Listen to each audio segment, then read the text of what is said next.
Before we get started on layer 5, it's of great importance that you've watched part 1 of this classic era Iceberg. Link will be provided below. I'd also like to take this time to say thank you all so much for 1000 subscribers and say that after this video there will be a gap in uploads as I intend to do a special where I rank the CGI seasons 13 to 24 of the show, which will take extensive viewing and note taking. I just want to briefly touch on some mistakes I made in the last video too. Firstly, it has been confirmed by Britt Allcroft that Ringo Starr did provide narration for the 1983 Down the Mine test pilot. Next, Henry's pilot model and Henry being the first model built after the pilot both refer to a rumour that one crew member really wanted a model of Henry to be featured in the pilot. This never came to be, however, but to keep the member appeased, Henry was the first model to be built following the show being greenlit. Finally, the Tug's face change is in reference to the lawsuit from Britt that I mentioned in the video. Supposedly the faces were originally far more similar to those in Thomas, but they were changed during production. Now let's dive deeper into layer 5. Series 2 Original Version. The second series of Thomas and Friends originally had several episodes that were ultimately cancelled. The missing coach was mentioned in part 1, but another story that would never see the light of day was Gordon Goes Foreign. The annotations on this behind the scenes image show to make the foreign engine, Henry's model was to be given smoke deflectors and a new face. Doubleheader and Percy's Promise were also planned at some point but were cancelled. This explains why Percy's reference to the events was still included in Percy Takes the Plunge. Both of these episodes would later see adaptations in the third series of the show. I personally think that the planned episodes that were cancelled were replaced by those that pushed Thomas more into the spotlight, specifically Thomas, Percy and the Coal, The Runaway, Better Late Than Never and Thomas and Trevor. Thomas Gets Bumped blooper.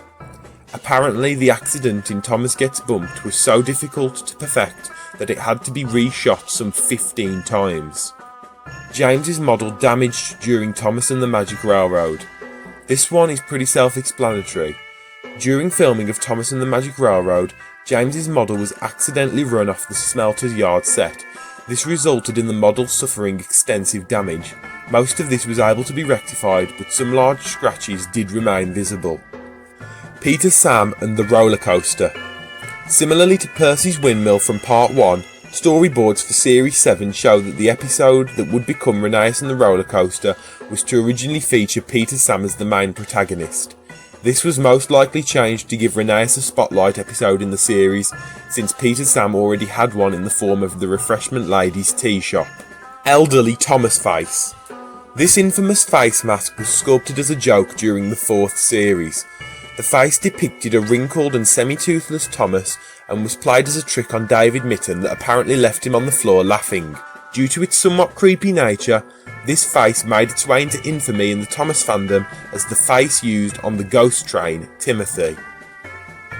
Toby's theme as intro. This is another fairly easy one. It is a known fact that Toby's theme was an early composition by Mike and Jr. and was initially intended to be the main opening theme for the show. This ultimately never came to be and we got the iconic Thomas theme song instead. Crew workers destroyed a truck. I believe this may refer to the episode By George, where Gordon rushes through Crosby with the express. He hits a truck left hanging on the main line by Duck, sending it careening through the air and plummeting to the ground, smashing to pieces as it hits. Marklin engine. In Series 1 of Thomas and Friends, an off-the-shelf German Federal Railways Class 80 model was used to haul rolling stock in the background of shots to give the island of Sodor a real busy and industrial feel. Following the introduction of new characters in Series 2, the Marklin engine was broken down into pieces and mostly used as set dressing for scenes that required scrap engine parts, similarly to what happened to City of Truro's model. Marlin's chassis would continue to be used as Toby's and was briefly seen in the 5th series episode Busy Going Backwards, where it can be viewed pushing the runaway trucks and towed. Tugs in Thomas and the Magic Railroad. David Mitten initially wanted to bring the characters from his series Tugs into the world of Thomas, since Britt was already crossing Sodor into the universe of Shining Time Station. It was perhaps this project that led to the certain Tugs faces being repainted, but ultimately it was not to be and the Tugs characters never appeared in the movie, probably due to Brit's presumed dislike of the show. Now we go further down into layer 6. Ringo Starr rung the bell in Toby's theme. I mean, yeah, maybe. Alice. Apparently, during planning for Series 5, the idea was tossed around to bring some gender diversity to the main cast and rename Edward Alice and make him female. This ultimately never came to be. It does beg the question though, why not just introduce a new female character and make her a main one? The crew actually did do this in the form of Old Slowcoach that series, and this would later be done again with Emily in Series 7 and 8. A reason for the possible dismissal was maybe just because Edward barely showed up in the 5th series anyway. Thomas and the Best Kept Station. This was an audio cassette tape that was released in 1993 that featured every song from the 3rd and 4th series of the show, alongside an original story written by Helen Knowles and narrated by Michael Angelis in both the UK and Australian releases. Thomas and the Best Kept Station is actually a title given by fans, as the official name is, quite boringly, 9 songs with narration by Michael Angelis. Super Rescue considered early in Series 3. Since the other stories from Enterprising Engines were all adapted as part of the 3rd series, there is a good chance that a Super Rescue adaptation was talked about. It was possibly cancelled however due to the fact that 2 new models for Diesel 199 and Bear would have had to have been made, and the crew still did not have a huge budget. Toby's branch line mistake. This one likely refers to the fact that in Series 1, the crew wrongly believed that Toby's branch line was the Arlesdale or miniature line. Actually, in the Railway series, Toby's closed line is in East Anglia. This was changed in the TV series and the branch line is located up north of the island, possibly to remove the real world locations, something that Britt Allcroft was very fond of doing. Small railway adaptations in Series 6.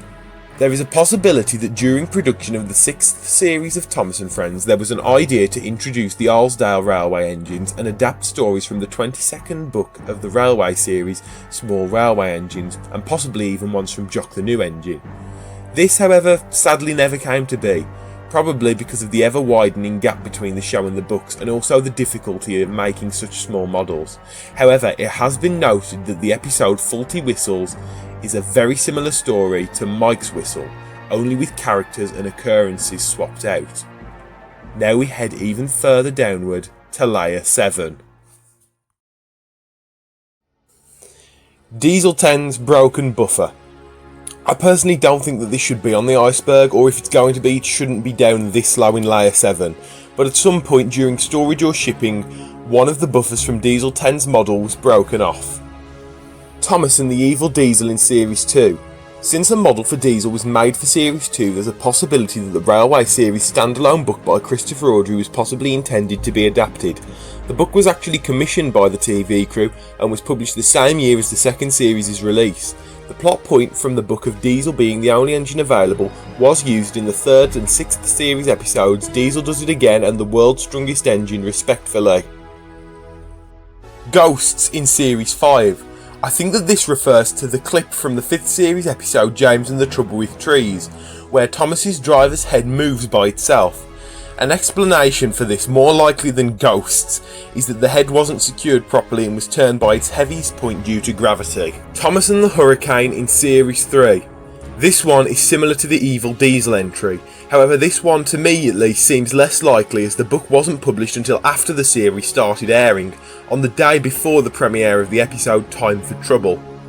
Splodge repainted as Arian Burt in Series 6. For Thomas and the Magic Railroad, the models of Arian Burt were repainted with new faces for the newly introduced characters Splatter and Dodge.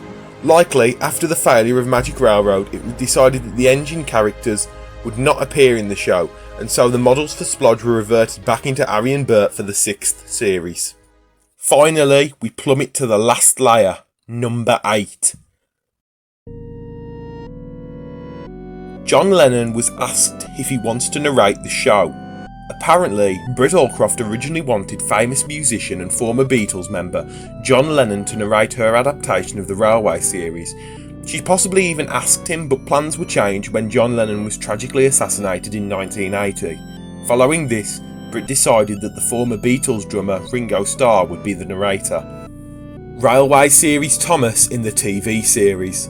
This refers to the idea that there were plans to change Thomas's running board from a curved front to a straight one, in line with what happens in the Railway Series book Branch Line Engines after Thomas returns from the works following the events of Thomas Comes to Breakfast. This was likely dropped due to time constraints, or maybe the project's difficulty being unknown, and in the end being judged to not be required for the series' continuation. Arlesdale Railway in Series 4. Supposedly, a piece of concept art that I was unable to find was leaked that showed the small railway engines and was dated in line with production of the 4th series. This sadly turned out to be a fake, and the Arlesdale engines would not be given TV life until Sodor's Legend of the Lost Treasure.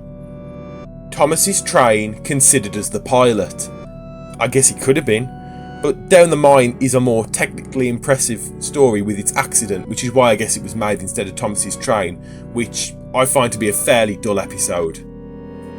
Junior killed Diesel 10. In an early script of Thomas and the Magic Railroad, following Diesel 10 and PT Boomer falling off the Big Dipper into the river below, Junior would arrive and, I kid you not, turn both of them into sludge using his magic bandana. I can very easily see why this wasn't included in the final film. Thomas.avi. This to me seems like a dumb creepypasta. Go ahead and watch this video to learn more. Link will be in the description, but I'm not wasting my time with it. Pinchy is controlling Diesel 10. This is a fairly common fan theory that due to Pinchy's sentience, it can be deduced that it is who is making Diesel 10 commit his nefarious deeds. Pinchy's control is most clearly shown when it hits Diesel 10 repeatedly in the face, showing that it can use physical assault on its host. Gay James. This one refers to how in the US narration of Series 5, Alec Baldwin gives James a stereotypical gay accent. This was brought up on a late night chat show, to which Baldwin responded with, "That's your interpretation." Mountain engines in Series 5. This could possibly reference why so many previously unseen and aesthetically different sets appear on the Skarloey Railway in the 5th series. These rocky and mountainous sets could have once been intended for the Culdifell Railway engines. This of course never happened, and no more Railway series stories would be adapted in model form following Series 4. Sadly, the mountain engines would never get their chance to appear on TV. Thomas is watching you. You must have seen this image a lot. It's iconic. I bet that for a lot of you viewers it's the first thing that comes to mind when you think about Thomas. But why is he just standing there with that unflinching smile? He's looking into the camera, but what if he's looking through it? What's he watching? What if he's watching you?